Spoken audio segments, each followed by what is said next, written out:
Hello, and welcome to Saturday Mourning Cartoons, the weekly podcast that revisits, reviews, and ridicules some of the world's weirdest animated series. I'll be your host today, Dave Trumbore, and with me as always is DC area improv artist and comedian, Sean Paul Ellis. How's it going, Sean? David, I'm doing fantastic. Sounds good. And from the Bay Area, we also have Matt Barron today. What's up, Matt? What up, Dave? And as a very special guest, I'd like to extend a warm, hearty welcome to our good buddy and enthusiastic cartoon fanatic, Joe Gallo. What's going on, Joe? Not too much, Dave. How you doing? Not too bad, man. We're excited to have Joe here, along with Sean and Matt, because today we're going to be talking about an excellent series. Are you going to do that? I'm going to do it the entire time. The entire time. No, I'm actually not going to do that because this show is actually really solid. It deserves much better humor and discussion than that. So I was going to say, if you honestly tried to bot master this up, I was going to be so disappointed with you. No, I won't do that. You jerk. I won't do it. This isn't going to be your bot mitzvah, Dave? Oh, Christ. Oh, God. My God. He's done. So Matt's done for the day. And I'll see you guys in 40 minutes. Abandoned thread. So since Sean's all fired up about this one, we're going to turn it over to him for a second. He's going to give us a little bit of background on Exosquad. Awesome. So Exosquad ran from 1993 to 1994. There were 2 full seasons of this show that yielded a total of 52 episodes. They actually canceled during the production of the first episode of the 3rd season is when they pulled the string on this. And it turns out that it was a joint venture between the USA and Fox Network. Notable voice actors that they had in this were Robbie Benson, who should just go by Robert because he's an adult. And he was the voice of the Beast from Disney's Beauty and the Beast. Lisa Ann Beeley, she was in Gundam Wing and a lot of other anime like Ranma Half. And Janice Jod, who was my favorite as Lady Frenzy in Botsmaster. Yeah. Getting so sexy. So that's caught us up for history today. Anything else? Indeed. Sweet. We're actually going to turn it over to Joe now, who's going to give us a broad kind of overview of what the series is about before we get into the episodes. So, set in the future, we've got humanity spread among the so-called homeworlds of Mars, Earth, and Venus. And in order to colonize those planets, humanity bred a group of superhumans, the Neo-Sapiens.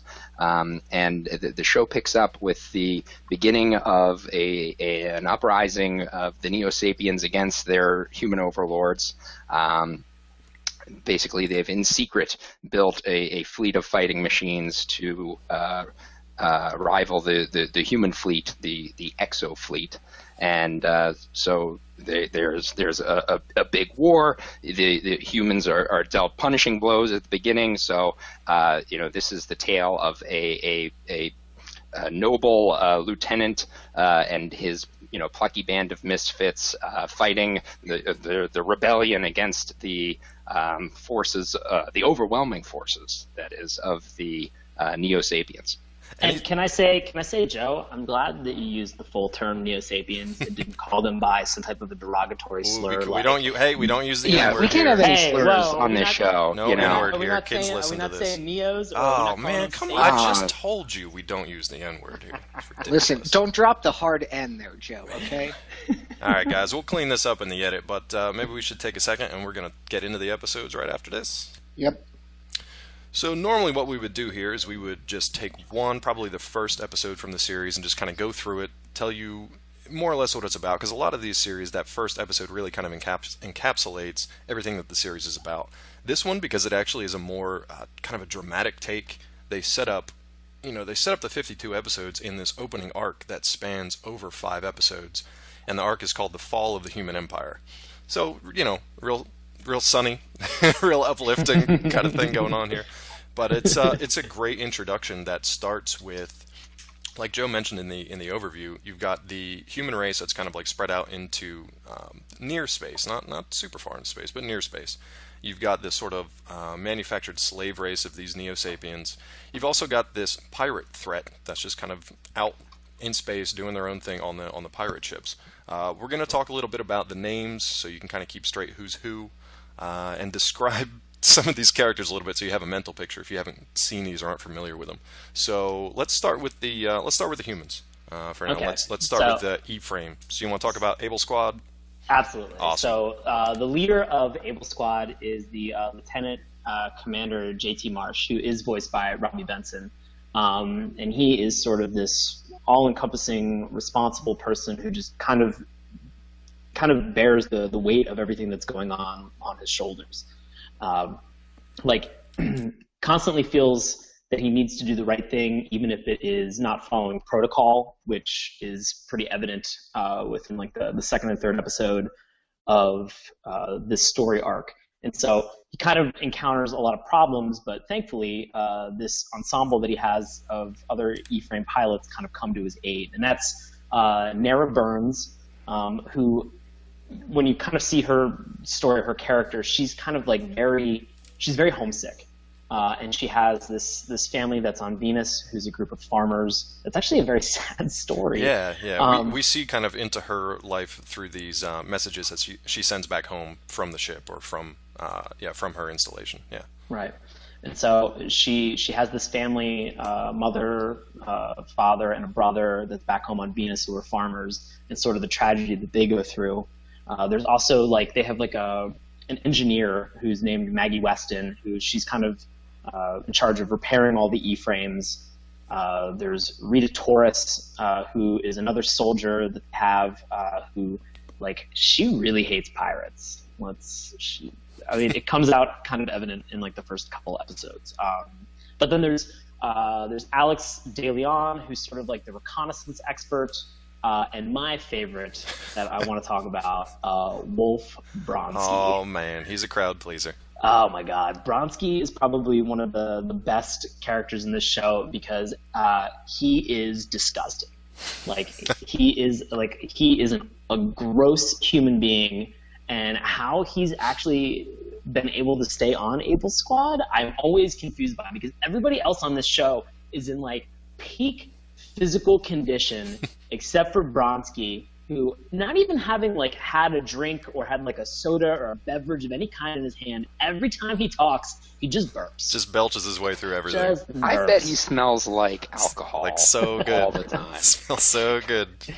I wonder if Exosquad has a red shirt policy. I mean, maybe they recruited him out of high school and he's just, just coasting. Yeah, exactly. The funny thing is, I took your red shirt as a different meaning and a Star Trek meaning, because they do actually kill off some characters in this show. Now, it's not to the point that it's just a general red shirt that they introduce him at the beginning of a show and then he dies by the end of it. Sometimes it's just other people that are just normal people out doing their thing, a cargo ship pilot or something like that, and they actually kill people off on this show, and it affects the Exosquad members, the Able Squad members. Right. In really profound ways. So I was really surprised that a show from an animated cartoon series from the mid-90s went that deep, but we can get more into that. This wasn't a kid show targeted at 6 to 8 year olds. This was for your more mature audience, your 12-year-olds. Yeah, like us, like we were. Well, we watched it. Yeah. There are two other members of Able Squad who are Takage, who I don't know. He was just. He didn't really have an E-frame like everybody else, which he has probably a jet. Explain. He just has a jet. He's utterly forgettable with his stupid jet. And Joe, jet. maybe you should explain. So the dumb jet aside, maybe you should just explain E-frame, since we've kind of dropped that term a couple times. Well, so what you need to picture here is Lieutenant Ripley in the power loader. Exactly. Yep, 100%. It's got rockets. You can go in space. Yeah, and you could fly from this. Strap a couple of missiles on the thing, and grappling hooks. Grappling hooks, missiles, whatever. Yeah, that's the grappling hooks. My God, so good. If I went out, give me another armload of missiles. Skip the grappling hook, please. So I had my one question about all of these E-frames. All right, it seems like everybody has a different type of E-frame. Yeah, they're all custom. It's custom build, man. How much is the homeworld government paying, where they're just oh, thanks for signing up to be an E-frame pilot. Why don't you design your own battle frame? Just get into it as much as you want to put on there. And what idiot would be yeah, I think a grappling hook would work better than a cache of missiles. You don't know why you're going to need it, though, Sean. You just need it. You just need it. Yeah. It's better to have it and not need it than need it and not have it. Well Sean. said. It saved Takagi in episode, like 4, maybe it was 5? Yeah, and they use it too, so they do use it. Character. If he would have died, we all would have been like, oh, that dum-dum in a jet who didn't have an E-frame passed away like in the first episode. But we would have been like, he had a mean grappling hook. The body count at that point in like the first couple episodes has to be at like the tens of thousands of people. Oh yeah, and we'll get into that too, because this is a big part of the plot. It goes very heavy into kind of like Starship Troopers, Battlestar Galactica territory. It's that level of story that it's actually. But the final character that we have that's an Able Squad is Marsala, which leads us into the Neo Sapiens. So Matt, do you want to kind of describe the Neo Sapiens? I don't want Sean dropping another hard end on anybody, so if you could do it. Okay, so blue people. Good. Are their heads smooth or are they lumpy, Matt? Do they have lumpy blue heads? They do kind of. I'll say it's phrenology would be an interesting study. That is an amazing reference. Yeah. You could make a whole career out Fade of the to Neo black. Sapiens. Episode finished. And we're out. But at any rate, it's this kind of classic, engineered sort of, bio race that, ends up revolting against their masters. I mean, it just happens again and again in, the sci-fi realm, especially in the kind of late 80s to late 90s sci-fi. And I know we talked about Starship Troopers and everything like that, but in the same year time frame, I really saw a lot of parallels in Space Above and Beyond. Oh, okay. Which kind of ran like the same number of years, that sort of mid-90s time frame.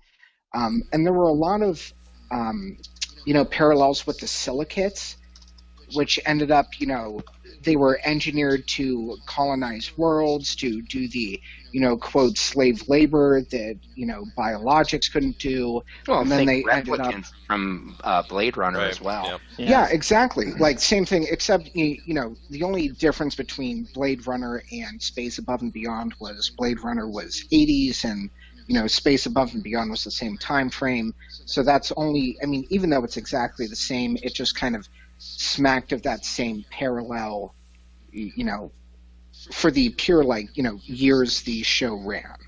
Okay. Yeah, I'd like that's to a know fair what comparison, the Voight-Kampff test would be like for distinguishing a Neo-Sapien from a human. I think it's just the eye when you look at it. Yeah, you have to get that camera real close to their eye. If they're Actually, 10 like, feet you know, tall and questions. lumpy and blue, I think you could. I mean, yes, do you Joe, have to ask them? Tall and lumpy and blue. Yes. Joe, I Does feel he have like two the thumbs Voight- on each hand? He might be a Neo-Sapien. Yeah, they also have only 4 Yeah. fingers. Yeah.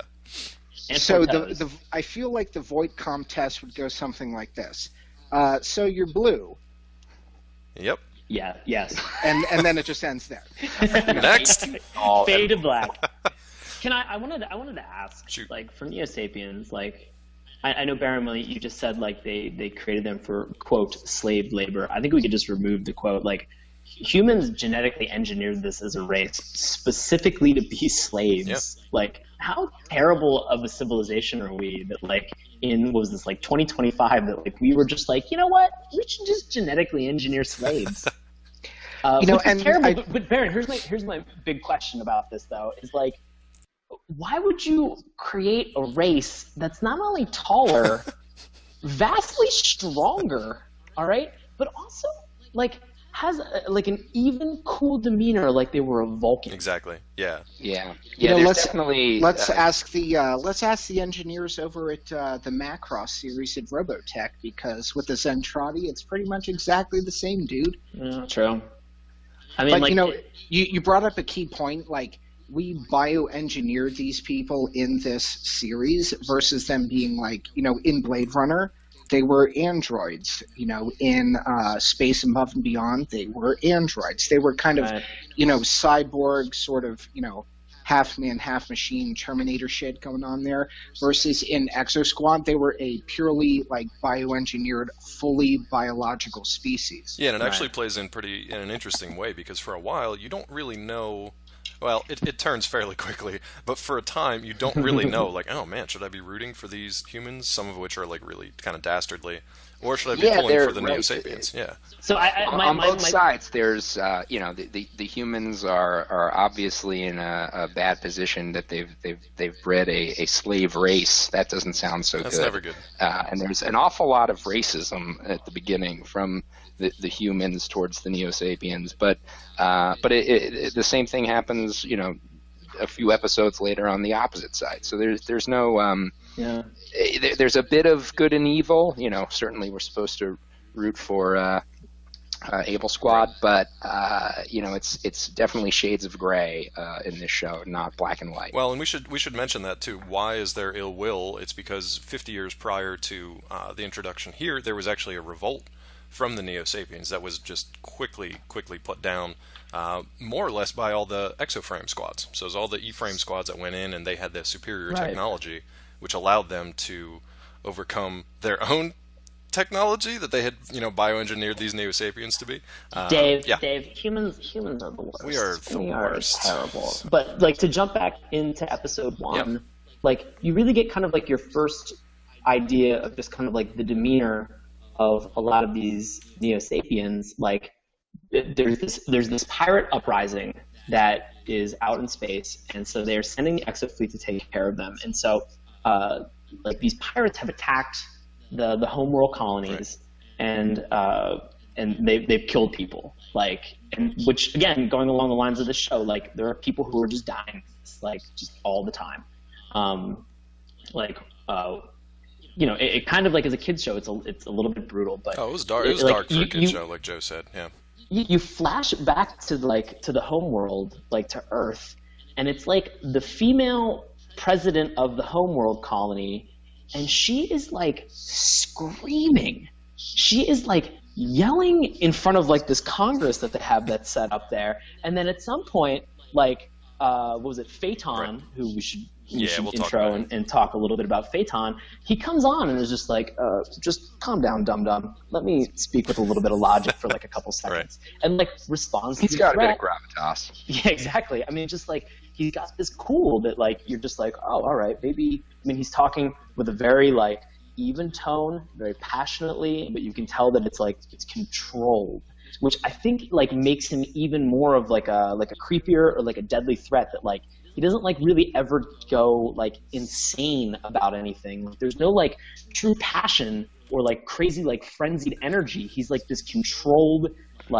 I will destroy you. Yeah, I don't care what it is. Intelligent, calculating man with a plan. Yeah, he's a man. But I mean, he just comes in and tells the home colony president, he's just step aside, idiot. I got this one, and just explains to them that we should send the entire grouping of the Exo fleet out to address this pirate threat. Yeah. And that's sort of how Operation Destiny begins. Yeah, so I don't know if Sean mentioned it or not, but the governor of Mars, is it General Governor or Governor General Phaeton, is Neo-Sapien. So keep that in mind. So after the uprising 50 years ago, after that rebellion was quashed, they actually made some adjustments or whatever that were okay, you guys can kind of govern yourselves. You're not going to be quote-unquote slaves anymore. So they have a little bit of autonomy, still not quite enough for General Phaeton. And there is ill will on both sides. Guest workers. They're indentured kind of servants.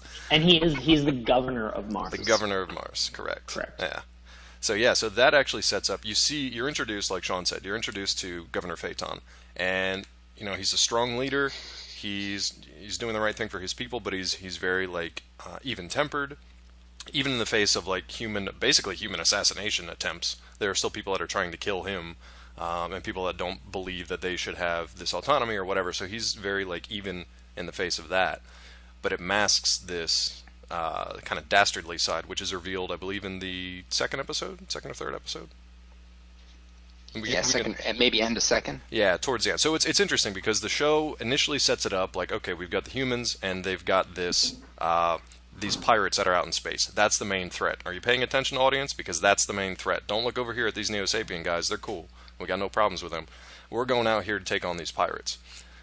So that's an interesting thing that it's a fairly complex approach for a story for an animated series. Because normally it's just you got the white hats and the black hats and that's it. They go at each other for the entire series and the good guys always win.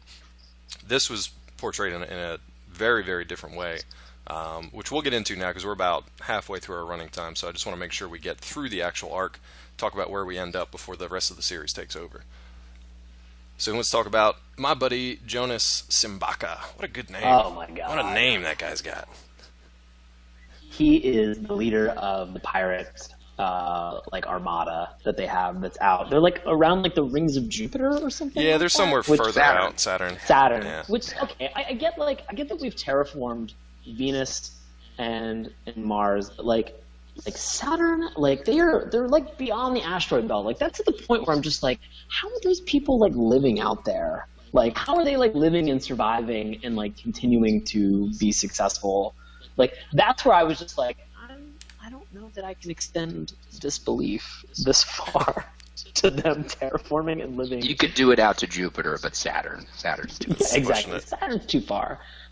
So the Exo fleet heads out to address this problem on Saturn, and which pulls them away from the home worlds. So they think that back at the home worlds, like everything's cool, everything's gravy. So yeah, we'll send the fleet out and take care of this pirate threat, which is an actual threat. I mean, they play it up like there are big space battles. There are. It's interesting that they use like military tactics too. It's not just like, send in Exosquad. It's like sometimes they send in the E-frames to do reconnaissance. So they don't send them in as just like a battle unit. They send them in to assess the area and then report back. So it's interesting they actually play that out. Shoot. I took so much problem with this. Okay. All right, because every time they entered into a battle, all right. So what was the general's name? Because you had Captain Marcus, who is like the worst overreacting captain. Right. And, like he's the worst trope that you could possibly come up with. He was pretty bad. And every time there was like a problem, like he was like, "Oh, I can't believe we're doing this. We should do the other thing." And then they just walk everybody, the entire Exo fleet, right into a booby trap. And yeah, so he's the captain of one of the main ships, which I can't remember the name right now. But he's the one that the Resolute. Yeah, so that's where Exosquad is based out of. That's where they fly out of. Luckily, such a great name for a ship. It's so good. Luckily, we've got Admiral Winfield also on the ship, and he's like kind of the older, more respectable, more even-headed, guy in charge. And he's keeping this goon in check because this guy would just drive the entire Exo fleet into the ground, basically. But I mean, he does. I mean, like Captain Marcus essentially does that. Times. Yeah, and here's the thing that I take such a problem with when you were mentioning about like military strategy, Dave, is that I totally disagree with you. All right, because every time they entered into a battle, all right, they were like, let's try to do this with the fleet. And then 30 seconds after they get in there, they're just like, oh no, we're screwed. They're like, send in the Exo fleet. And like they would send them, like, here's the thing, is that throughout the entire, like, from the first episode, all right, with the Earth president, like, screaming, she goes, it's about time that we get those Exo fleet to, like, earn their pay. And that's, like, they say that in this story arc, like, maybe, like, 3 or 4 times. And, like, I picked up on it, and I was like, it seems like the Exo fleet is the only one doing any work out here. Like it seems like the fleet themselves are pretty worthless, but these maybe they're very highly paid. Maybe they're paid commensurate to their level of effort. But I mean, at the same time, Joe, like they should be. They're the people who are saving everybody's ass in every battle that's going on. And they got to pay for these custom Exo frames because they have yet to mass produce these. That brings up a good point though, because the human Exo frames are all unique, but the Neo Sapien Exo frames are much more, mass produced. Yeah. So one thing I sort of took from that is the you have this sense of the Neo Sapiens being well equipped, whereas the humans are kind of you've got like the Star Wars Rebel Alliance where they're just grabbing any old ship that can fly at this point. Right. That's an interesting point to talk about, just kind of like the style, the appearance of the show, too, because they do, I mean, granted, you've got 10-foot-tall, blue, lumpy aliens walking around and people flying around in exosuits out in space. You don't really have to stretch that too far to be like, oh, that's probably futuristic and sci-fi. And also, like, when we get to, like, what was this, like, 21, 25 or something like that, like, did everybody just decide that wearing like neon was like the cool thing to wear? I'm sorry, 2119. Like, did everybody just decide they're just like, let's wear the brightest colors possible? And just like, have the weirdest haircuts ever. Yeah, it's the weirdest hairstyle. Where they were just like, you know what, like battle camouflage, unnecessary. Let's make ourselves the biggest fucking target for anything Day-glow possible. orange. If you really want to be rich by the time 2125 comes around, you should be investing in neoprene. Because it seems like all other human materials have faded away, and all anybody ever wears anymore is neoprene. It was actually an invention of the Neo-Sapiens, too, so that's really good to know. Well, you know what? It's better than the black bodysuits with the big silver V that just runs from shoulder to shoulder. So, you know, I'll take a little color scheme in there. So. Yeah, to each their own. I mean, you got your mullet, you got, you know, your initials buzzed into the side of your head like JT. JT's got like weird landing strips like cut through the back of his hair, but still has a mullet. You know, I'm glad that the Vanilla Ice, you know, kind of, you know, slits cut into the side of the head. Yes. Really made That it is exactly what you should be picturing. You know, I'm glad it made it into the 22nd century because, you know, now we're in the 21st century, kind of faded to black. Yeah. But I'm glad it's going to come back. He's a I national actually treasure. thought that those landing strips on the side denoted like His rank? His rank. In the future, rank will be denoted by haircut.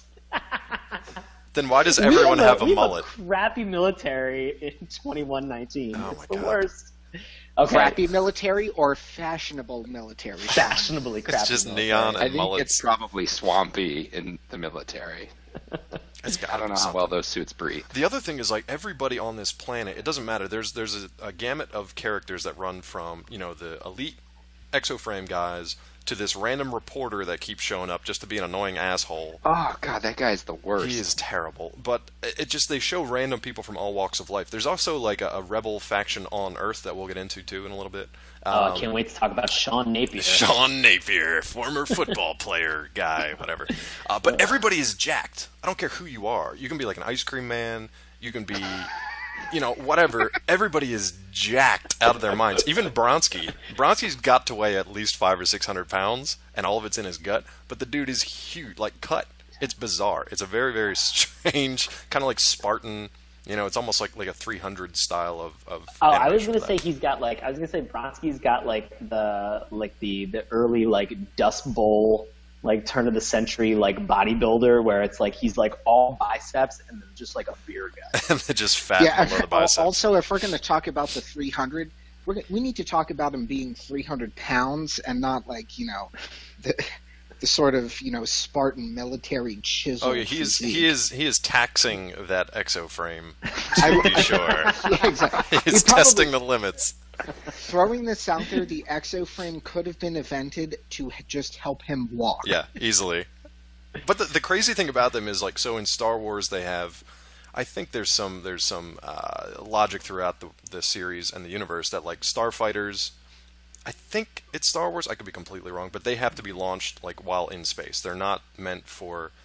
Nah, that's wrong, because I mean Luke lands on Dagobah. I'm getting super nerdy here. Oh, good story, bro. God damn it! But in some other sci-fi, We'll like cut when it out you in have, post-production. Yeah, exactly.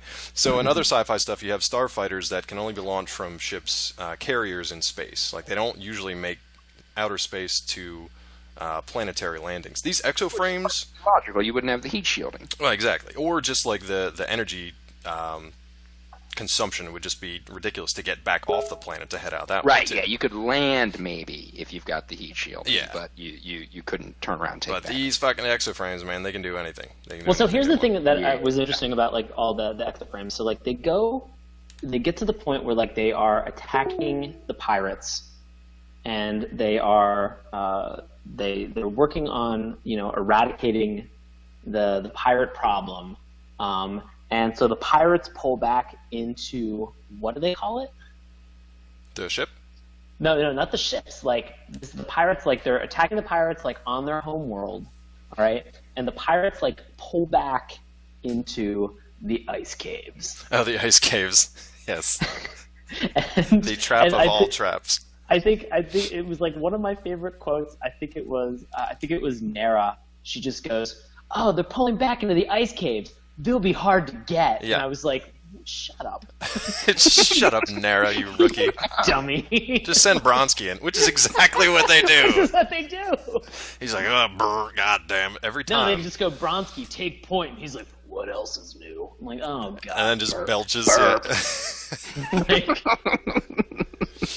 Like, All right, but I So, want to like, I want to get back to the story so we can wrap up the arc because we're coming up on a half hour here. So I want to make sure that we tell you guys kind of where the arc of this first intro ends up, and then we'll get on to our whether or not we recommend it, and then we get on to some other stuff.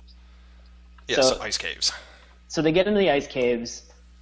There's a whole bunch of traps again. The Exosquad is able to overcome and basically like take care of the pirates at that point. And along the line, at the end of the battle, you find out that they get a distress call from the homeworld. Yep. That's where the shit hits the fan, because this whole time it's kind of been revealed through scenes with General Phaeton back on Mars. He's been, for the last, I don't know, however many years, he's been orchestrating this plan to build their own kind of exo fleet, unbeknownst to the human world. He's got some kind of crazy money laundering scam going on that he's just like moving funds around. Although Exofleet is composed of, the best that humanity has to offer, I don't think the accountants of Exofleet are any good at all. No, they're not top notch. No, if somebody built an entire fleet, you'd think someone would notice. Yeah, you'd think. So what you're saying, Joe, is KPMG in the future takes a nosedive in the accountability department. I think they skipped out on the neoprene investments. They should have really got on that one. Yeah, they really should have. So no, Phaeton's got this entire just like arsenal at his beck and call. And remember that all of Exoframe, the entire Exo fleet, is out the far reaches of space battling this pirate threat. Right. So homeworlds are fucked, basically. And so Phaeton kicks off Operation Destiny, which is just, I also want to say, like, a little pretentious there, Phaeton. It's so pretentious. Also, do you think that it's like Phaeton, like they were trying to say it's like fate? Like his name is like never Fate thought about on. that. Like he switched it on? No, I think it was just a cool name. He turned on the Fate. He's in charge of the Fate for the Neo-Sapiens. One thing okay, go ahead. No, I was just gonna say, like, Operation Destiny kicks into place, and Phaeton basically takes over. Let's do this in order: Venus, Earth, Mars, in like a 20-second montage. Yeah. Yeah, they pretty really much just the whole though, invasion. Yeah, go ahead, Joe. Is that Phase 0 of Operation Destiny? The very first thing that happens is that he puts on an E-frame, and he doesn't take that thing off for anybody. No, for the and he show. doesn't even go anywhere. He's just in his headquarters. No, he's giving just like command. filling out CBS reports, talking. Loves that suit. But he's doing it in an E-frame. It's totally sweet. Gallo, this is the best part. All right, he is wearing that thing in Phaeton City, which is Chicago. Yep. It's now renamed Phaeton City. So he is. Why would you make Chicago your like nexus for everything that's going on? It doesn't matter. I think they just destroyed everywhere else, pretty much. Yeah. But he's as Joe said, he's wearing this E-frame like all the time. Yep. Like all of the business that he's conducting is in this like awesome E-frame that he's now wearing. And then he goes outside to address everybody in a public setting where, I don't know, there could be an assassination attempt. Spoiler alert, there is. All right? And that's also the one time that he doesn't wear it. If I were in Chicago, I would be wearing an E-frame all the time. Just letting you know. I mean, I'd be wearing it here. Yeah. Guys, I'm wearing one right now. Yeah. I mean, I'm in the comfort of my own home. And I'm just chilling in one. We're getting to that point. But speaking of people who have E-frame envy, I want to talk about Sean Napier real quick before we wrap this up. So there is an Earth-based resistance to the Neo-Sapien revolt, and it centers more or less around Sean Napier. Who wants to talk about this winning personality? Nobody does. No, I mean, it's just like you get the feeling like it goes along the lines of just like, he's a renegade cop. Right. He's got like a heart of gold. He intends to do the right thing, but just like nothing comes up well for him. I mean, he just like he can't get a break. He just kind of always feels like neglected and just kind of like pushed aside. And so, he's an Exofleet washout. Right, exactly. Yeah, he is. From the very beginning, it's established that he's not, he's not the protagonist. He's a troubled soul. Right.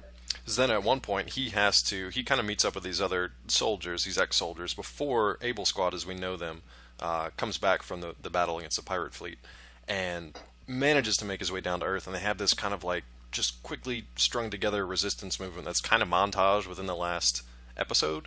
And then they just kind of take off at the end. I don't really know what they accomplished there. They kind of like, Nothing. they got a ship, they got a Neo-Sapien ship, and then they basically just flew it back up to try to like cobble back together the rest of the Exo fleet. I mean, the amazing thing was that like at the end of episode 5, like they destroy over half of the E-frames that they have, just as like a distraction to get away. Yeah. Like, I don't understand why they didn't use those E-frames just to launch all the missiles and rockets and everything that they have. And grappling they hooks. are all in grappling hooks, and they are all well armored. Like, they could have used all of the munition on those E-frames to like create a diversion and blow crap up and then escape. But they were like, no, we'll just blow everything up. Just like, blow it all up. because I mean, government spending at the time, we're at a time of war. I'm sure people are just going to be like, oh, do you need a new custom E-frame? Oh, great. We got plenty of them back, on the Resolute. Like, ugh. Meanwhile, Napier's taking apart like a 98 Bronco that he found rusted out in a junkyard somewhere, and he's just slapping together his own E-frame that's like got one leg, just kind of hopping down the street.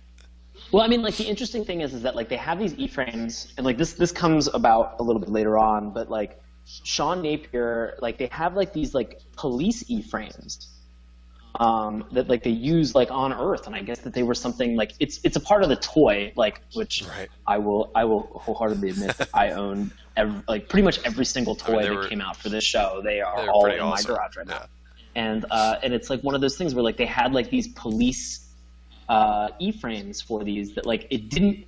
Like everybody else's E-frame kind of like closed it around the body and like shielded them from space. Even Bronsky. But like, yeah, even Bronsky. But like the police E-frame didn't. It was just kind of had like a protective like riot shield around the front of it. And it was like red, white, and blue colors, and like they used it to kind of like police, the home colonies. Well, unfortunately, we're going to have to more or less leave it there, just to leave you with a little bit of a teaser again. So as these guys are kind of mounting their rebellion, they flipped the script, and the Neo-Sapiens are now enslaving the humans. That is right. The slaves have now become the masters.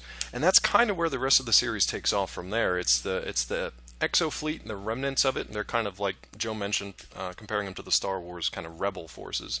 They are now trying to protect what is left of the human civilization and restore order and their rule back to the homeworlds. And that's kind of what happens over the next 2 seasons. So do you guys have any final thoughts before we talk about recommendations for this one? I have a quick question that has been something that, after watching these 5 episodes, has been on my brain. Are they ever going to explain like the jacks that are in the back of their head that link up to the E-frames? I forgot about that. It's the Matrix style totally jacks. great. Yeah. That is a nice little add-on too. It's like an add-on, and it's also part of the toys. Really? Interesting. Yeah, there was always like a little piece of plastic that came up that like you could put into the back of like the action figure's head. They never fit in there, but I mean it was the thought that counts. But I mean like it was something that like in this 5-episode arc, at one point I forget which character it is, but like I think it's Nara. She gets injured, and like the jack that's in the back of her neck just like comes out. It's just like, no, I know what I'm doing. Yeah, well, like malfunctions, I think, at that point, which I think is an interesting thing to kind of write in as a weak point, because they do a lot with these exoframes. Like things go wrong, things malfunction, things get damaged, and then they have to jump out in their spacesuits and like do things the old-fashioned way. Thought that was kind of cool. Right. Anything else from the peanut gallery on this one? Did you notice that their money is little, like, triangular chits? Yeah. Which, it's like a trivial pursuit. How many triangular chits would I need to give you for you to lick the seat of Bronsky's E-frame? You need to fill 1 or 2 pies with triangle slices. It's very like trivial Cool Ranch pursuit, Doritos. kind of. Jesus. I bet that chair tastes like Cool Ranch Doritos. And belches. Guys, if you're getting to the point where you're in 2119, invest in Cool Ranch Doritos and neoprene. Those are the 2 things. If you want to be rich. Cool Ranch Doritos and teriyaki beef jerky. Oh God. Yeah, so if any time travelers are listening to us, and hopefully we just made you some rich folk. But I'm going to go ahead and recommend this one. The last few that we've talked about, we've kind of recommended ironically, because they've been kind of goofy and bizarre, and you just kind of have to see them to believe them. This is actually a decent show, and I wish we would have had time to watch all of them. I'd like to go back and watch them if I could at some point. But yeah, what about you guys? Thumbs up? Definitely 2 thumbs up. Definitely thumbs up. I bought the first season on Amazon Prime Yeah, was it like $10? Video. It's not too bad. Yeah, it's like $10. It's $10. I think it's like 12, 14 episodes. They haven't released the second season yet. But I'm very curious because there's like the first season, obviously, as we mentioned, is them the Exo fleet trying to take back the Earth, and that plot continues into the second season. And there's so much that goes on in this. And there's such a cliffhanger at the end of the second season that I won't talk about because there is no resolution, because we never did get a third season. There was one episode that was produced, but they canceled it before they ever even aired that. I would love to be able to see that. That'd be cool. Now, the person that you might want to talk to for that is Jeff Siegel. He's actually the creator of this show. He really hasn't done anything. It seems like this guy kind of fell off the face of the earth after '94, at least as far as IMDb is concerned. So maybe he got out of the game. But man, Jeff Siegel, if you're listening, we would love to read the scripts that you wrote for season 3 of Exosquad, please. Or hell, man, just go option that shit and they'll make it into a movie. I would love to see it. But unfortunately, that's about all the time we have for today. So, if you want more from Saturday Mourning Cartoons, you can head on over to Saturday Mourning Cartoons, that's morning with a U.com. You can also check out our Tumblr page. It's SaturdayMourningCartoons.tumblr.com. I think Sean's got some... You don't have any more pugs up there, right?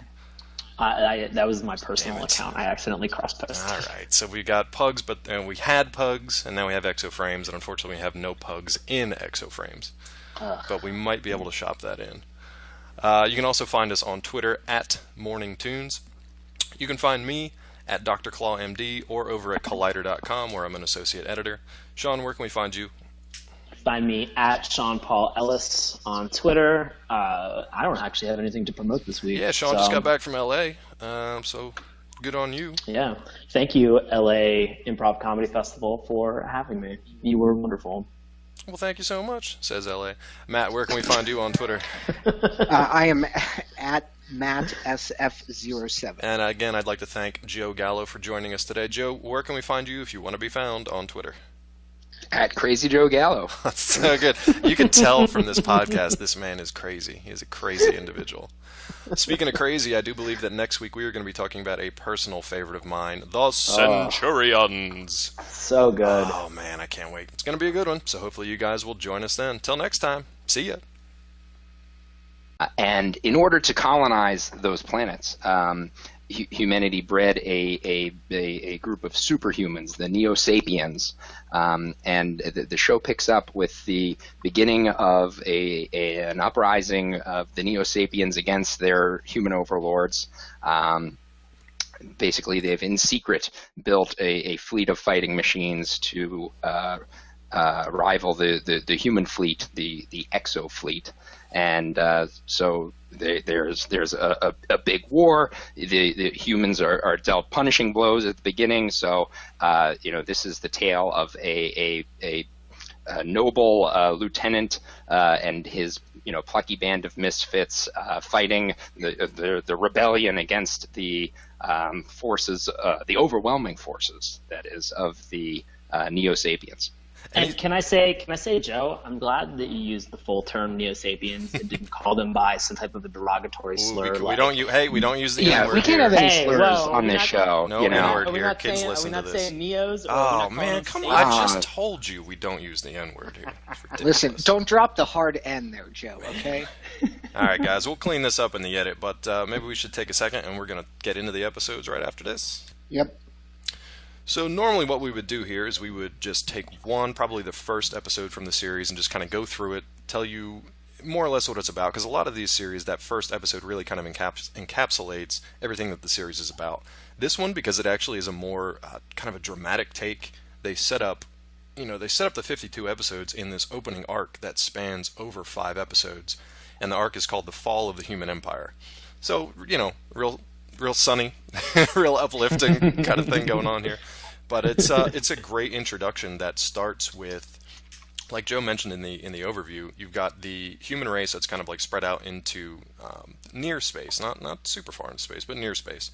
You've got this sort of manufactured slave race of these Neo-Sapiens.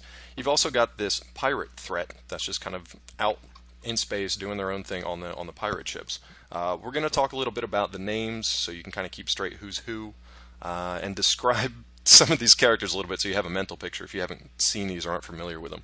So let's start with the humans for now. Okay. Let's start with E-Frame. So you want to talk about Able Squad? Absolutely. Awesome. So the leader of Able Squad is the Lieutenant Commander J.T. Marsh, who is voiced by Robbie Benson. And he is sort of this all-encompassing, responsible person who just kind of bears the weight of everything that's going on his shoulders.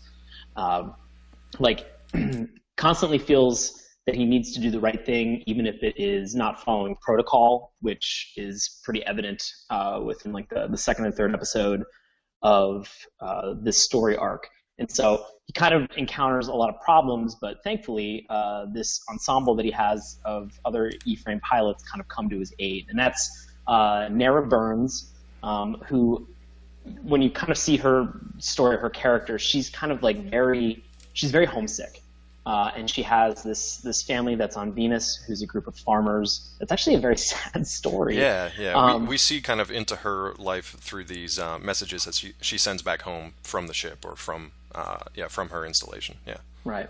And so she has this family, mother, father, and a brother that's back home on Venus who are farmers, and sort of the tragedy that they go through. There's also they have an engineer who's named Maggie Weston, who she's kind of in charge of repairing all the E-frames. There's Rita Torres, who is another soldier that they have, who she really hates pirates. It comes out kind of evident in the first couple episodes. But then there's Alex De Leon, who's sort of the reconnaissance expert. And my favorite that I want to talk about, Wolf Bronski. Oh, man. And I'll see you guys in 40 minutes. Abandoned thread. So since Sean's all fired up about this one, we're going to turn it over to him for a second. He's going to give us a little bit of background on Exosquad. Awesome. So Exosquad ran from 1993 to 1994. There were 2 full seasons of this show that yielded a total of 52 episodes. They actually canceled during the production of the first episode of the 3rd season is when they pulled the string on this. And it turns out that it was a joint venture between the USA and Fox Network. Notable voice actors that they had in this were Robbie Benson, who should just go by Robert because he's an adult. And he was the voice of the Beast from Disney's Beauty and the Beast. Lisa Ann Beeley, she was in Gundam Wing and a lot of other anime like Ranma Half. And Janice Jod, who was my favorite as Lady Frenzy in Botsmaster. Yeah. Getting so sexy. So that's caught us up for history today. Anything else? Indeed. Sweet. We're actually going to turn it over to Joe now, who's going to give us a broad kind of overview of what the series is about before we get into the episodes. So, set in the future, we've got humanity spread among the so-called homeworlds of Mars, Earth, and Venus.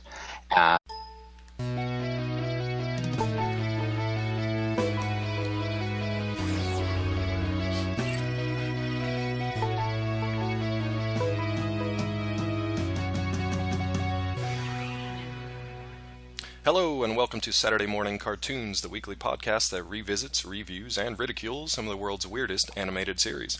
I'll be your host today, Dave Trumbore, and with me as always is DC area improv artist and comedian, Sean Paul Ellis. How's it going, Sean? David, I'm doing fantastic. Sounds good. And from the Bay Area, we also have Matt Barron today. What's up, Matt? What up, Dave? And as a very special guest, I'd like to extend a warm, hearty welcome to our good buddy and enthusiastic cartoon fanatic, Joe Gallo. What's going on, Joe? Not too much, Dave. How you doing? Not too bad, man. We're excited to have Joe here, along with Sean and Matt, because today we're going to be talking about an excellent series. Are you going to do that? I'm going to do it the entire time. The entire time. No, I'm actually not going to do that because this show is actually really solid. It deserves much better humor and discussion than that. So I was going to say, if you honestly tried to bot master this up, I was going to be so disappointed with you. No, I won't do that. You jerk. I won't do it. This isn't going to be your bot mitzvah, Dave? Oh, Christ. Oh, God. My God. He's done. So Matt's done for the day.